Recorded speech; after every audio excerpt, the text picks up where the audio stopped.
There are a seemingly infinite number of claims out there about foods or other things that can prevent illness or benefit us in some way, and I found that looking up some of the research that was done can help shed some light on things, and I've done so for you here in the case of miso soup, or fermented miso soybean paste. I don't advocate it as a cure for anything, but I just give some information so that you can decide for yourself. So first, I'm going to talk about what miso soup is in detail and some of the things that it contains.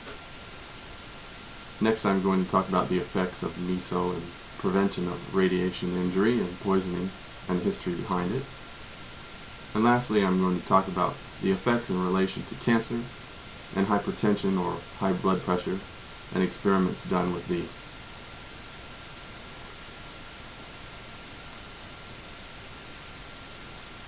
So, what is miso soup?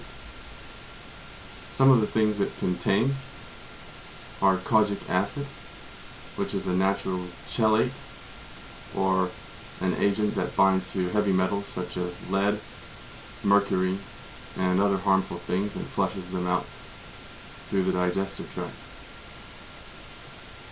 Miso soup is eaten on a daily basis in Japan by many people and consumed as a side dish to the main course.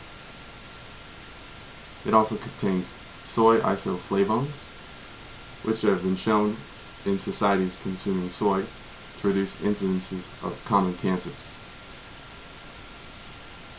Third, it contains vitamins and minerals, common vitamins and minerals. And lastly, it has probiotics, or naturally occurring health-promoting bacteria in the human body.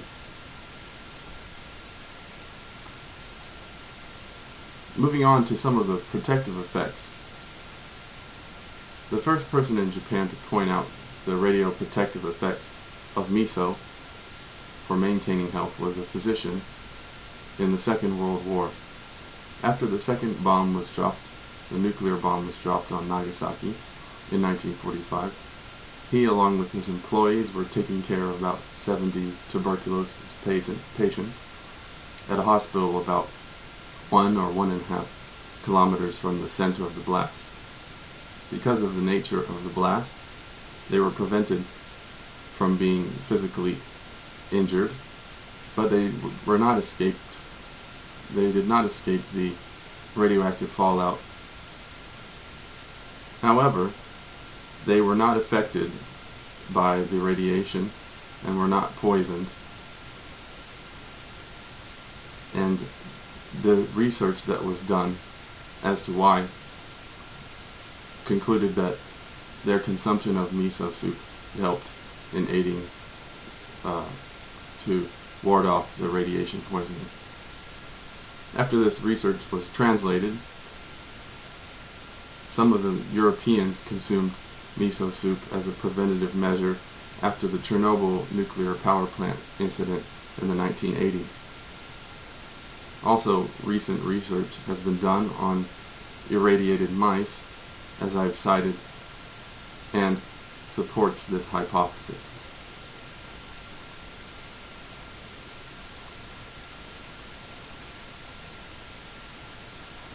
The rat studies have been done on mice with naturally occurring lung, stomach, liver, and breast cancer, and also hypertension or high blood pressure. Tumor size was reduced only when using the long-term fermented soybean paste made miso, and this suggests that there is a high possibility that during the fermentation period of miso, substances that inhibit the growth of tumors might be produced.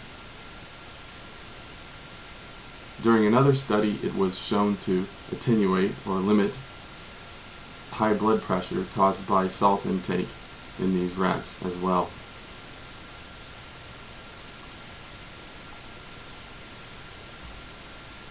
The most commonly occurring cancers in Japan used to be in the stomach. However, with recent changes in dietary habits from a traditional Japanese to a Western style, Cancers of the large intestine, breast, and prostate are increasing, while stomach cancer is becoming less common. This indicates that the importance of a diet and traditional food such as miso soup should be reevaluated. In conclusion, we have learned more about a common ingredient in the Japanese daily diet, studied its effect in the prevention of cancers and radiation illness.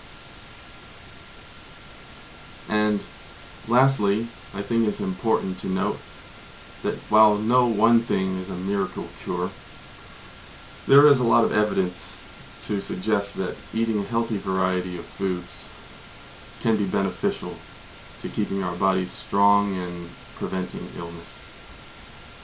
Thank you for listening.